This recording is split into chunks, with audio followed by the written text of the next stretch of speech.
வணக்கம் மக்களே, welcome to இது உங்கள் எம்கே ஆலினால் யூடியூப் சேனல். மக்களே, இன்றைக்கி என்ன வீடியோ பார்க்க போகிறீங்கன்னா, இன்றைக்கி நம்ம சூப்பரான ஒரு வீடியோஸ் பார்க்க போகிறீங்க. ஆமாம், அது இன்றைக்கி சமையல் வீடியோ தான் நம்ம பார்க்க போகிறோம். இந்த சமையல் வீடியோ யார் செய்கிறது பார்த்துட்டிங்கன்னா, எங்கள் ஒய்ஃப் தான் செய்கிறாங்க. அவங்க பார்த்திங்கன்னா இந்த சமையலை அவங்க சேனலில் வீடியோ எடுத்து போட்டிருந்தாங்க. முதல்ல பார்த்திங்கன்னா அவ்வளோ பேர் இந்த வீடியோவுக்கு ஆதரவு கொடுத்துருந்தாங்க. 2000க்கு மேலே வியூஸ் போயிருந்தது. தயவுசெய்து நீங்களும் இந்த வீடியோ பார்த்து நம்ம சேனலுக்கு ஆதரவு கொடுங்க. இந்த வீடியோ பார்த்திங்கன்னா இப்போ ரீசெண்டாக தான் எடுத்தது. இது புது வீடியோ தான். பழைய வீடியோவில் பார்த்திங்கன்னா உங்களுக்கு தெரியும், அவ்வளோ பேர் ஆதரவு கொடுத்துருந்தாங்க. இப்போ இந்த வீடியோ நான் மறுபடியும் எதுக்கு எடுத்து போகிறேன், நம்ம சேனலுக்காக புதுசாக எடுத்து இப்போ நான் போடுறேன். பாருங்கள், பார்த்து நம்ம சேனலுக்கு ஆதரவு கொடுங்க. மறக்காமல் நம்ம சேனலுக்கு லைக் பண்ணி பெல் பட்டனை தட்டி விட்டுட்டு நம்ம சேனலுக்கு சப்ஸ்கிரைப் பண்ணி விட்டு ஷேர் பண்ணி விட்ருங்க. பண்ணி விட்டு நம்ம சேனலுக்கு மேலும் மேலும் ஆதரவு கொடுங்க. ஓகே, இனி நல்ல நல்ல வீடியோ வந்துகிட்டே இருக்குது. போகலாமா?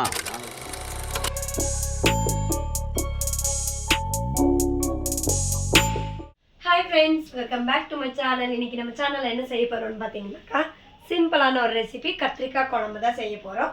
ஸோ வாங்க அது எப்படி செய்ய போகிறோம்னு சொல்லிட்டு உங்களுக்கு காட்டுறேன். பாருங்கள் ஃப்ரெண்ட்ஸ், நான் ஏற்கனவே இந்த மசாலாலாம் ரெடி பண்ணிவிட்டேன். ஸோ இதில் ஒரு 1/4 கிலோ அளவு சின்ன வெங்காயமும், ஒரு 50 கிராம் பூண்டு, ஒரு 4 நாட்டு தக்காளி, பெரிய சைஸில் 4 நாட்டு தக்காளி போட்டிருக்கேன். அப்புறமா கொஞ்சமாக சீரகம். முதல்ல எண்ணெய் ஊற்றி வெங்காயம் பூண்டு சீரகம் வெங்காயம் பூண்டெல்லாம் வதக்கிட்டு, வெங்காயம் பாதி வதங்கினதுக்கப்புறமா கண்ணாடி பதத்துக்கு வந்ததுக்கப்புறம் சீரகம் கொஞ்சம் போட்டுக்கோங்க. ஒரு டேபிள் ஸ்பூன் அளவு போட்டுக்கோங்க. அண்ட் சீரகத்தோடு நல்லா வணக்கிட்டு தக்காளி, புளிப்பு தக்காளி, நாட்டு தக்காளி ஒரு 4 தக்காளி, பெரிய சைஸ் தக்காளி நான் சேர்த்துருக்கேன். அதுவும் நல்லா வதக்கிட்டு உப்பு போட்டு வதக்கிட்டு, அதுக்கப்புறம் ஒரு டீஸ்பூன் அளவுக்கு மஞ்சள் தூள், சாம்பார் தூள் ஒரு 2 டேபிள் ஸ்பூன் போட்டிருக்கேன். சக்தி சாம்பார் தூள் தான் போட்டு, ஏன்னா அதில் தான் அது காரம் கரெக்டாக இருக்கும் அண்டு டேஸ்ட்டு செம்மையாக இருக்கும். ஸோ அதனால் நான் சக்தி சாம்பார் தூள் 2 டேபிள் ஸ்பூன் போட்டிருக்கேன். ஆச்சி குழம்பு தூள் ஒரு 10 ரூபா பேக்கெட் 25 கிராம் முழுசாக போட்டிருக்கேன் நான். இவ்வளோ மல்லித்தூள் 3 டேபிள் ஸ்பூன் அளவுக்கு போட்டு எல்லாத்தையும் ஒன்றா போட்டு வதக்கிட்டு, மிளகாய்த்தூள் வெறும் வர மிளகாய்த்தூள் 1/2 டேபிள் ஸ்பூன் அளவு தான் போட்டேன். ஏன்னா இந்த சக்தி சாம்பார் தூள், குழம்பு தூள் இதெல்லாம் காரம் கொடுக்கும். அதனால் இதில் மிளகாய்த்தூள் 1/2 டேபிள் ஸ்பூன் அளவுக்கு நான் சேர்த்துருக்கேன். ஸோ சேர்த்து எல்லாத்தையும் ஒன்றா வதக்கிட்டு இந்த மாதிரி ஆற வச்சுருக்கேன். ஸோ ஆற வச்சதுக்கப்புறம் நம்ம இது அரைச்சி எடுத்துக்கலாம். அரைச்சதுக்கப்புறம் உங்களுக்கு நான் காட்டுறேன். கத்திரிக்காய் பார்த்தீங்கன்னாக்கா நல்லா நாட்டு கத்திரிக்காய் பாருங்கள், இந்த மாதிரி நாளாக வெட்டியிருக்கேன். ஸோ இப்படியும் போடலாம், சிங்கிள் பீஸாகவும் போடலாம். கத்திரிக்காய் நம்ம எப்படி போடுறோமோ அதை நம்மளை பொறுத்து. காம்போட போட்டுக்கலாமா? காம்போடவும் போடலாம். ஸோ எனக்கு இது கத்திரிக்காய் நான் 3 நாள் ஆச்சு வாங்கி, அதனால காம்பு காட்டு. இதை விட கொஞ்சம் நீளம் காம்போட போட்டால் டேஸ்ட் கிடைக்கும்.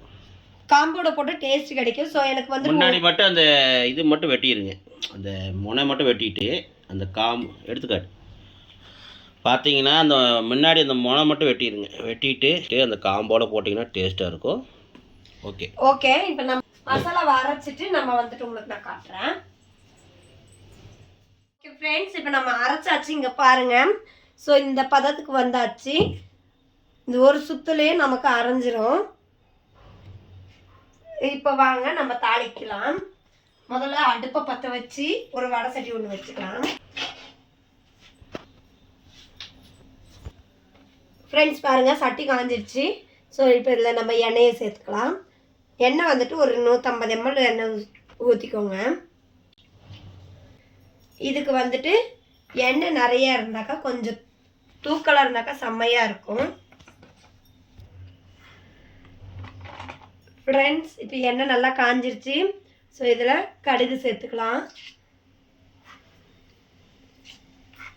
கடுகு நல்லா பொரிஞ்சு வரட்டும்.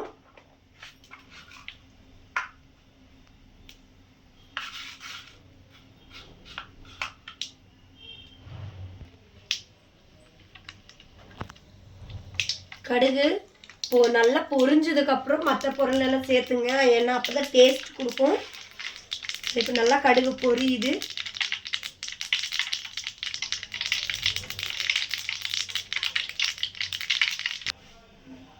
இப்போ வெந்தயம் வந்துட்டு ஒரு 3 டேபிள் ஸ்பூன் அளவுக்கு, ஒரு 3 டீஸ்பூன் அளவுக்கு சேர்த்துக்கோங்க.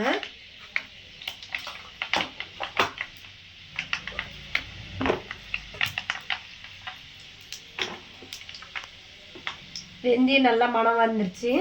ஸோ இப்போ அடுப்பு சிம்மில் வச்சுக்கிட்டு இந்த வெட்டி வச்ச கத்திரிக்காவை தண்ணி இல்லாமல்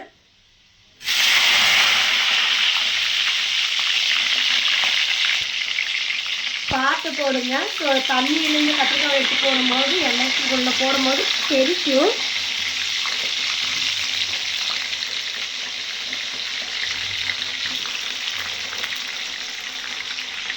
கத்திரிக்காயோட கலர் எப்படி மாறுது பாருங்க எண்ணெயில். இப்போ அடுப்பை ஹையில் வச்சுக்கோங்க. இந்த கத்திரிக்காவை அப்படியே எண்ணெயில் ஒரு கட்டுங்க. ஸோ பாருங்கள், இங்கே பாருங்கள் கத்திரிக்காயோட கலர் பார்த்தீங்களா, எண்ணெயில் போட்டோன்னு இவ்வளோ அழகாக மாறிடுச்சு.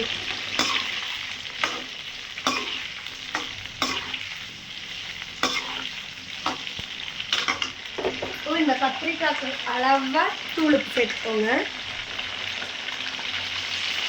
ஏன்னா நம்ம மசாலாலாம் ஏற்கனவே உப்பு போட்டுக்கிறதுனால கத்திரிக்காய்க்கு அளவாக சேர்த்தா போதும். அப்புறமா நீங்கள் டேஸ்ட் பார்த்துட்டு உப்பு கம்மியாக இருந்தால் கூட சேர்த்துக்கலாம். ஸோ இப்போ இதை எண்ணெயில் வதங்கிடுச்சு. நம்ம அப்படியே இப்போ மசாலாவை கொட்டிக்கலாம். அரைச்ச மசாலாவை அப்படியே நம்ம சேர்த்துக்கலாம்.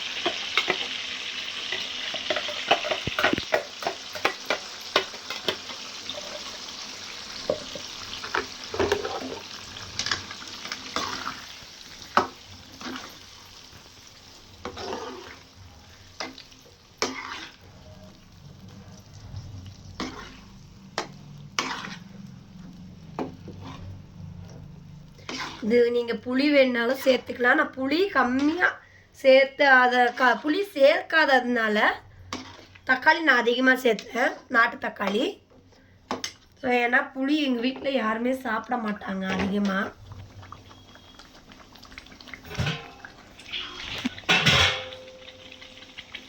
இப்போ இந்த ஜாரில் தண்ணி ஊற்றி இந்த தண்ணியை சேர்த்துக்கலாம். இந்த மசாலாவெல்லாம் வேஸ்ட் பண்ணக்கூடாது.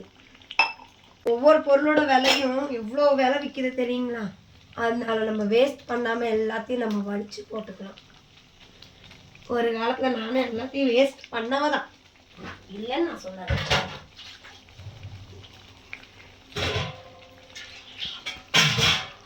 என்னோட ஹஸ்பண்டை கேட்டு பாருங்க, அவ்வளோ பொருள் நான் வேஸ்ட் பண்ணுவேன். முதல்லலாம் வேஸ்ட் பண்ணாத நாளே இருக்காது. தனிக்கு எவ்வளோ சிக்கனமாக மாறி இருக்கிறேன். ஏங்க சூப்பராக மாறிட்டேன். இப்போ மட்டும் என்ன சிக்கனமாக பண்ணுறேன். எண்ணெய் தான் கொஞ்சம் சேர்த்து ஊற்றிட்டேன். எண்ணெய் தான் கொஞ்சம் அதிகம் ஊற்றிருக்கிறாங்க. நீங்கள் ஒரு 100 ml ஊற்றுங்க போதும். 150 ml இந்த கத்திரிக்காய் குழம்புக்கு எண்ணெய் ஊற்றுனா நல்லாயிருக்கும். ஏன்னா எண்ணெய் தான் அதுக்கு டேஸ்ட்டு. எண்ணெய் கத்திரிக்காய் குழம்புனா அப்படி தான் இருக்கும். உப்பு காரம் எல்லாம் பக்காவா இருக்கு. ஆனா கொஞ்சம் எனக்கு காரம் தூக்கலா இருக்கிற மாதிரி இருக்கு. நீங்க பாருங்க,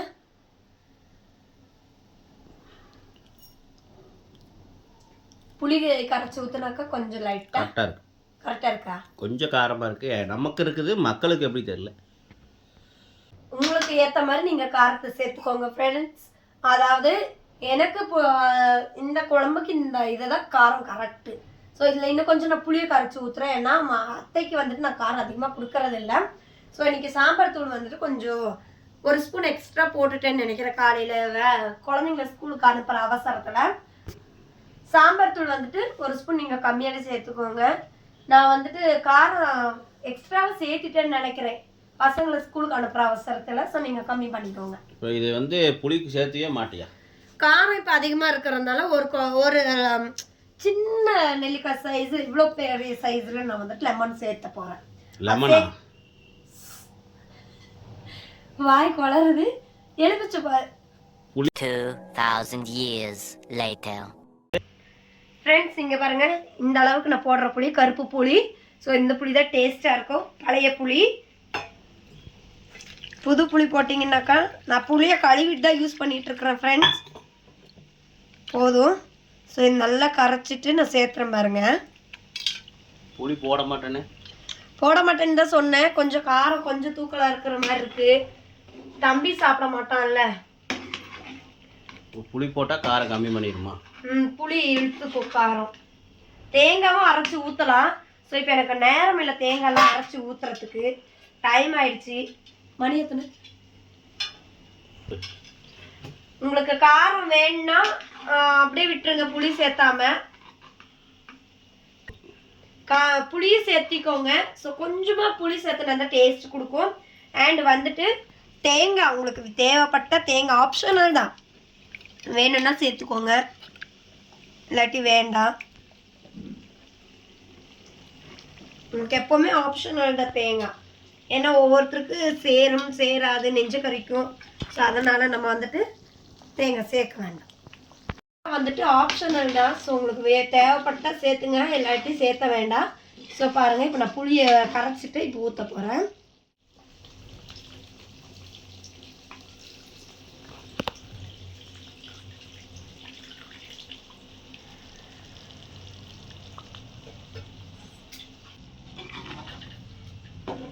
இது நல்லா கொதிக்கட்டும். இப்போ கொஞ்சம் காரம் கம்மியாக இருக்கும்.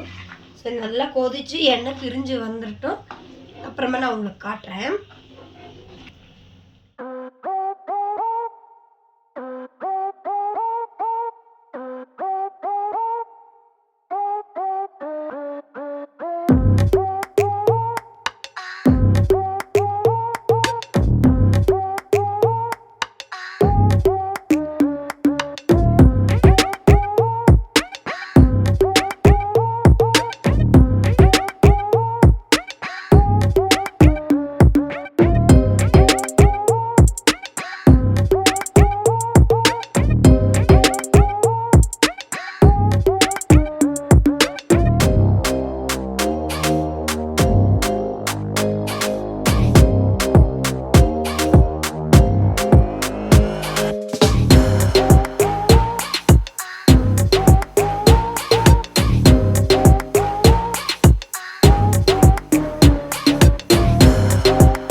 கழிச்சு மறுபடியும் நான் வந்துட்டு நம்ம சேனலில் ஒரு எண்ணெய் கத்திரிக்காய் குழம்பு வச்சுருக்கேன். ஸோ ஏற்கனவே போட்டிருக்க வீடியோ இருந்தாலுமே போடுற ஏன்னாக்கா நம்ம புது சப்ஸ்கிரைபர்ஸ்க்கெல்லாம் தெரியாது. ஸோ அதனால் அந்த வீடியோக்கு வந்துட்டு நிறைய சப்போர்ட் கொடுத்தீங்க. ஸோ இந்த வீடியோக்கு அதே மாதிரி சப்போர்ட் பண்ணுவீங்கன்னு நான் நம்புகிறேன். ஓகே ஃப்ரெண்ட்ஸ், அந்த வீடியோ மாதிரி இந்த வீடியோக்கு நான் சப்போர்ட் பண்ணுங்கள். Okay, thank you so much. So பாருங்கள், எண்ணெய் பிரிஞ்சு வருது. இன்னும் கொஞ்சம் எண்ணெய் லைட்டாக பிரிஞ்சு வந்துச்சுன்னாக்கா ஃபுல்லாக குழம்பு ரெடி. கொஞ்சம் நல்லா கொதிக்கட்டும்.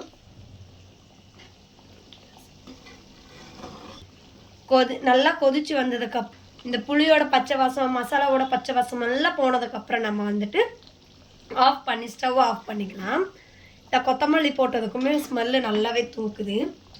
இதை வந்துட்டு குழம்பு ரெடி ஆனதுக்கப்புறமா நான் சாப்பிட்டுட்டு உங்களுக்கு சொல்கிறேன். ஸோ நான் சாப்பிட்டு உங்களுக்கு சொல்கிறது நீங்கள் நம்ப மாட்டீங்கன்னாக்கா என்னோடய வீட்டுக்கார்ட்ட கொடுக்குறேன். ஸோ அவரே சொல்லுவார். ஃப்ரெண்ட்ஸ், வாங்க நம்ம சாப்பிட்டு பார்க்கலாம் எப்படி இருக்குன்னு சொல்லிட்டு. என்ன கத்திரிக்காய்ன்ட்டு கத்திரிக்காய் காணும். கத்திரிக்காய் நான் சாப்பிட மாட்டேனே. அவங்க பார்த்தீங்கன்னா எண்ணெய் கத்திரிக்காய் குழம்பு வச்சது அவங்க தான், ஆனால் கத்திரிக்காய் சாப்பிட மாட்டாங்க. பார்த்தீங்களா, அவங்க சாப்பிடல, என்ன நம்ம சாப்பிட்டு பார்க்கலாம் எப்படி இருக்குது. எல்லாம் கரெக்டாக இருக்குது. ஏன்னா செய்கிறவங்ககிட்ட கேட்டால் தான் தெரியும் உண்மை. சமையல் என்றைக்குமே செஞ்சவங்ககிட்ட சாப்பிட வச்சு கேட்டால் தான் கரெக்டாக இருக்கும். இப்போ அவர்கிட்ட கொடுத்து பார்க்குறேன். ஸோ அவர் என்ன சொல்கிறாருன்னு பார்க்கலாம் வாங்க. மக்களே வாங்க, நம்ம ஒய்ஃப் செஞ்ச எண்ணெய் கத்திரிக்காய் குழம்பு.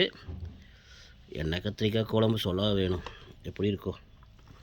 அது எண்ணெய் நிறையா போட்டு சூப்பராக பண்ணியிருக்கிறாங்க. இதில் வந்து கடலெண்ணெய் ஊற்றினா இன்னும் டேஸ்ட்டாக இருக்கும். நம்மகிட்ட மக்களே இதில் வந்து நல்லெண்ணெய் ஊற்றி செஞ்சு பாருங்கள், இன்னும் அல்டிமேட்டாக இருக்கும். நம்மகிட்ட நல்லெண்ணெய் இல்லாதனால நம்ம கோல்டு வினரில் செஞ்சுருக்குறோம். பார்க்கறக்கே அச்சு வருதே. வாங்க மக்களே, ஒரு பைட்டு போகலாம். மக்களே வாங்க, ஒரு பைட்டு போயிடலாம்.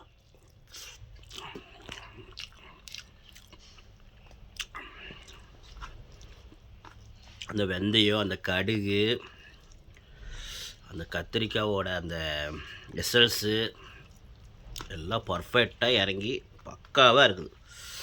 அங்கே பாருங்க, சூப்பராக இருக்குது மம்மி, அருமையாக இருக்குது.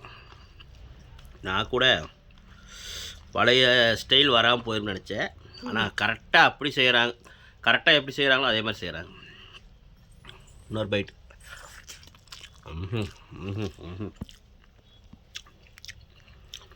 உலகத்தில் இருக்கிற குழம்பெல்லாம் சாப்பிட்டோம்னா இந்த கத்திரிக்காய் குழம்பு ஒன்று சொல்லுவேன், அவ்வளோ டேஸ்ட். என்னடா டேஸ்ட்டுன்னு ஓவர் பில்டப் பண்ண நினைக்காதீங்க மக்களே. உங்களுக்கே தெரியும் கத்திரிக்காய் குழம்பு எவ்வளோ டேஸ்ட்டாக இருக்கும். எண்ணெய் கத்திரிக்காய் குழம்பு செஞ்சு பார்த்துட்டு சொல்லுங்கள். அது நாட்டுக்காய் அருமையாக இருக்கும். வாங்க இப்போ கத்திரிக்காயோடு வச்சு சாப்பிட்டு இன்னொரு பைட் போகலாம். மக்களே பார்த்தீங்கன்னா நல்லா குழம்பு நல்லா கொஞ்சம் பிணைஞ்சிக்கலாம். இங்கே பாருங்க, அதில் வந்து கத்திரிக்காய் எடுத்து கத்திரிக்காய் பிச்சு இந்த காம்போடு இருக்குது பாருங்கள், அந்த வெறும் கத்திரிக்காய் மட்டும் முதல்ல சாப்பிட்றலாம். அதுக்கப்புறம் கத்திரிக்காவை சாப்பாட்டில் வச்சு சாப்பிட்டு பார்க்கலாம். மக்களே வாங்க கத்திரிக்காய் சாப்பிட்டு பார்க்கலாம். நீங்கள் இப்போ தான் சாப்பிட்றீங்க, நான் சாப்பிட்டே முடிச்சிட்டேன். அடடாடா சொல்லவே வேணும், அப்படி இருக்குதுங்க. தயவு செய்து மிஸ் பண்ணாமல் சாப்பிடுங்க. இப்போ வாங்க நம்ம கத்திரிக்காய் வந்து சாப்பாட்டில் வச்சு சாப்பிட்டு பார்க்கலாம். இந்த காம்பை மட்டும் விட்டுறாதீங்க, காம்பு தான் டேஸ்ட்டாக இருக்கும். மக்களே இங்கே பாருங்க, வாங்க நம்ம ஒரு கத்திரிக்காய் வச்சு பார்த்தீங்கன்னா கத்திரிக்காய் ஒன்று வச்சு சாப்பாட்டில் சாப்பிட்டு பார்த்துடலாம். மக்களே பாருங்கள், கத்திரிக்காய் பாருங்கள், தெரியுதா? சாப்பிட்டு பார்க்கலாமா?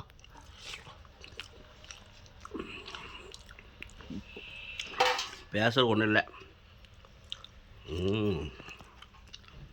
அருமை. ஓகே மக்களே, அருமையாக இருக்குது. மீண்டும் ஒரு நல்ல வீடியோ சந்திக்கலாம். மீண்டும் மக்களே எண்ணெய் கத்திரிக்காய் குழம்பு பார்த்து ஆதரவு கொடுங்க. நல்லா இருந்தால் ஆதரவு கொடுப்பீங்க மக்கள், சொல்ல வேண்டாம். ஓகே மக்களே, மீண்டும் ஒரு நல்ல வீடியோ சந்திக்கலாம். பாய்.